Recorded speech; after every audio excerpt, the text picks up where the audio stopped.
Kenya के नियरी का ये किसान अपनी फसल की पैदावार बढ़ाने के लिए सैटेलाइट तस्वीरें टटोल रहा है। इको फ्रेंडली तकनीक में एक्सपर्ट राजधानी नैरोबी का एक स्टार्टअप उनकी मदद कर रहा है। मिट्टी, मौसम और जलवायु में आने वाले समय में क्या बदलाव होंगे, इसी पर ज्यादा डेटा हासिल करने का लक्ष्य रखा गया है। इस डेटा के इस्तेमाल से हम मॉडल बना पाए हैं। ये मॉडल हमें समझने में मदद करेंगे कि खेत में किस समय क्या चीज हो रही है। जलवायु परिवर्तन की वजह से मार्टिन मवानिकी जैसे किसानों के लिए बुआई का समय तय कर पाना काफी मुश्किल होता जा रहा है। उनकी उम्मीदें अब अमीनी सॉफ्टवेयर के डेटा पर टिकी हैं, जो उनकी खासी मदद कर सकता है।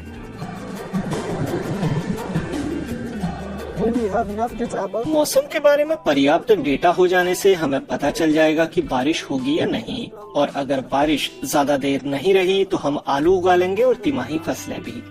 अगर बारिश लंबी खींची तो हम जान जाएंगे कि हमें मक्का उगाना है या वो फसल जो लंबी अवधि में उगती है। अमीनी सैटेलाइट के जरिए मौसम और मिट्टी का डेटा जमा करती है और फिर एआई की मदद से उनका विश्लेषण। कंपनी नैरोबी में है। ज्यादातर उपग्रह अफ्रीका से डेटा इकट्ठा करने के लिहाज से अंतरिक्ष में तैनात नहीं है। ऐसे में हाई क्वालिटी और भरोसेमंद डेटा हासिल करना बड़ी चुनौती है। हम ये सुनिश्चित करना चाहते हैं कि गरीब देश भी उन्हीं प्लेटफॉर्मों से लैस हो जो अमीर देशों की पहुंच में पहले से हैं। पश्चिमी और तमाम अमीर देशों ने तेजी से बढ़ती हुई तकनीक से भरी पूरी आज की दुनिया बना ली है, लेकिन हाई क्वालिटी और सुगम डेटा न होने के कारण अफ्रीका इस क्रांति का हिस्सा नहीं बन पाया है। केवल कीट कालट के सामने ये चुनौती नहीं है। वो पूरे अफ्रीका में डेटा जुटाने के तरीकों में बुनियादी बदलाव चाहती हैं। इसीलिए केन्या में उन अकादमिक शोध संस्थानों के साथ काम कर रही है जो जलवायु संरक्षण के लिए मशीन लर्निंग का इस्तेमाल करते हैं।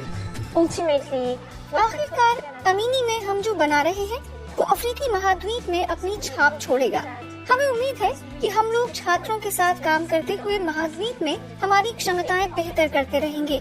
यही छात्र आगे चलकर कमान संभालें और इस मिशन, इस विजन को आज के मुकाबले 100 गुना ज्यादा आगे लेकर जाएं। 5 साल से भी कम समय में अमीनी $20 लाख से ज्यादा की राशि जमा कर चुका है। अमीनी के मशीन लर्निंग सिस्टम को सुधारने के लिए केट कालट सैटेलाइट डाटा का इस्तेमाल करना चाहती है। डेटा जलवायु परिवर्तन के असर पर ज्यादा सूचना देकर किसानों के काम आ सकता है। यहाँ छोटे स्तर के किसान उनके लिए खास तौर पर महत्वपूर्ण है। लोग अक्सर ये कहते हैं कि इन खेतों का असल में कोई प्रभाव नहीं, लेकिन असर पड़ता है। अगर आप 60 करोड़ को एक साथ ले आए तो पूरी पृथ्वी के लिए भोजन उगा पाएंगे और ये बड़ी ताकत है। इसलिए हमें इन खेतों का ख्याल रखना चाहिए।